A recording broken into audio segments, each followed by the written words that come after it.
personnes, bienvenue aux méditations quotidiennes au féminin.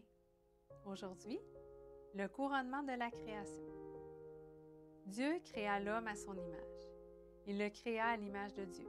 Genèse 1, verset 27.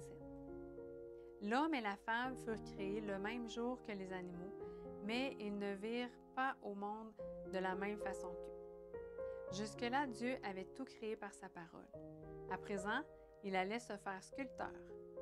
La Bible mentionne les matériaux dont Dieu se servit pour créer Adam.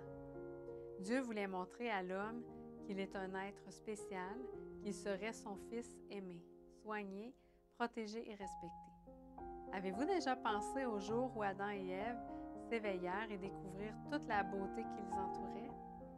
Imaginez Dieu assis près d'eux, leur parlant et leur expliquant tout ce qui venait de se passer.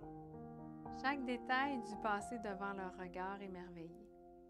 Aussi bien pour Adam que pour Ève, le jardin, cadeau de leur Créateur, était le paradis qui répondait à tous leurs besoins. Dieu vit alors tout ce qu'il avait fait. Et voici, c'était très bon. Il y eut un soir et il y eut un matin. Ce fut un 6e jour. Genèse 1, verset 31. Ainsi se termine le premier chapitre de l'histoire. Et c'est là que commence ton histoire. Pourquoi? Parce que, de même qu'Adam et Ève parurent sur la scène de la vie, tu fais toi aussi partie de l'ensemble des êtres qui composent cette planète.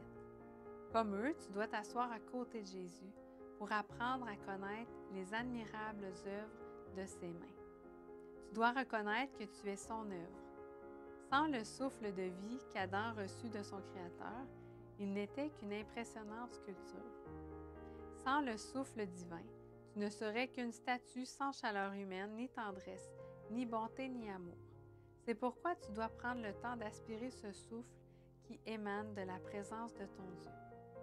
Si tu peux gagner la bataille du temps et consacrer quelques instants chaque jour à communiquer avec ton Créateur, tu découvriras l'énergie qui renouvellera tes forces épuisées et te communiquera une vie abondante et heureuse. Le meilleur endroit du monde se trouve au pied du Sauveur.